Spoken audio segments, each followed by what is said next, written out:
Hello everyone, हम छी सोनी झा और हमर मैथिली गीत में अहाँ सबके बहुत बहुत स्वागत अछि। आइ संडे छियै और हमरा फरमाइश आयल छलै हन एक सप्ताह पहिलेसँ जे समदाउन गीत अहाँ सुनाउ एकटा, तऽ हम अहाँ सबके आइ संडेके समदाउन गीत लऽ कऽ एलहुँ हैं।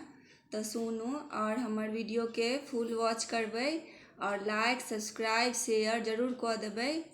और हमर वीडियो नीक लागत तऽ अहाँ सब कमेंट बॉक्स में जरूर लिखब जे केहन लागल और हमर समदाउन में जरूर कमेंट करब अहाँ सब। तऽ सुनू ई गीत। आरे आबन पवन केरा दोली यारे दोली या राम दोली यारे दोलिया चुंदरी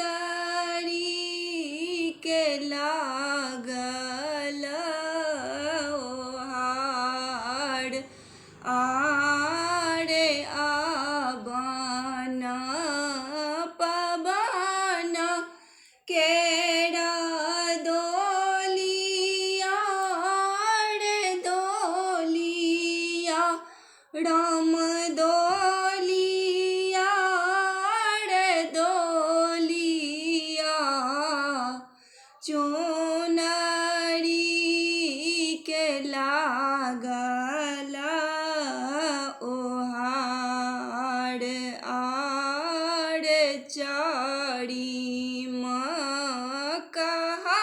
कहारिया से पाँचम जमैया लाल राम पाँचम जमैया लाल संगहि में सहोदर भाई आर एक कोस गेली धिया दोसर कोस गेली राम दोसर कोस गेली तेसर कोस लागल पियास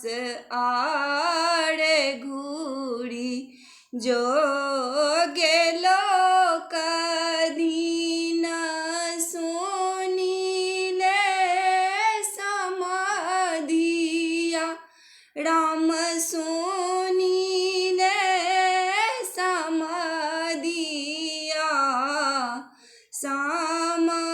समाधीन के कहब बुझाइन आर नींदा सुतल में धियाने जगबी हथ राम धियाने उठबी हाथू जोड़ सेन पड़ी हाथ गाड़ आर नींदा सुतल में धिया ने जगबी हथ राम धिया ने उठबी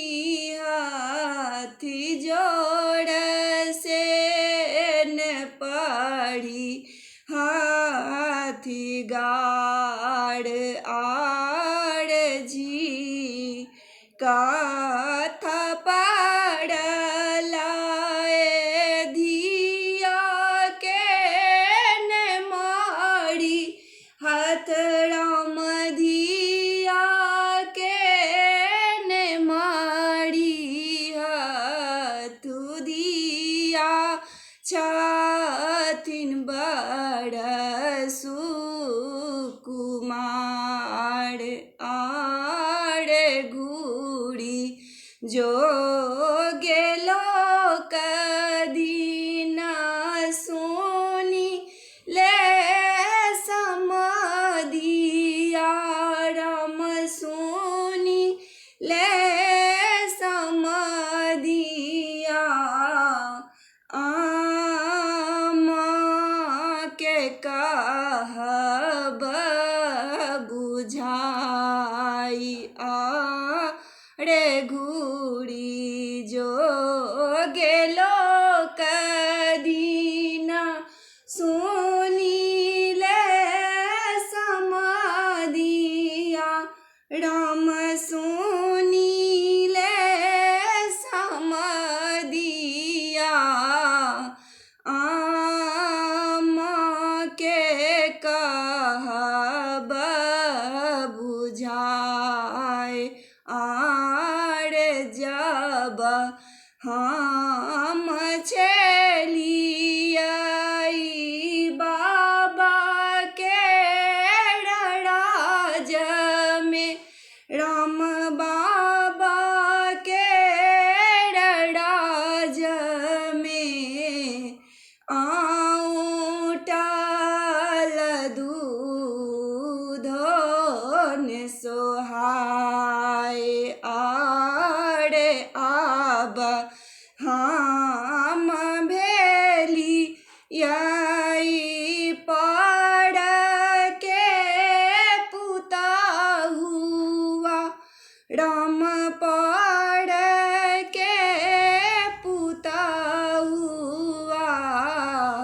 विनती करैत दिन जाय।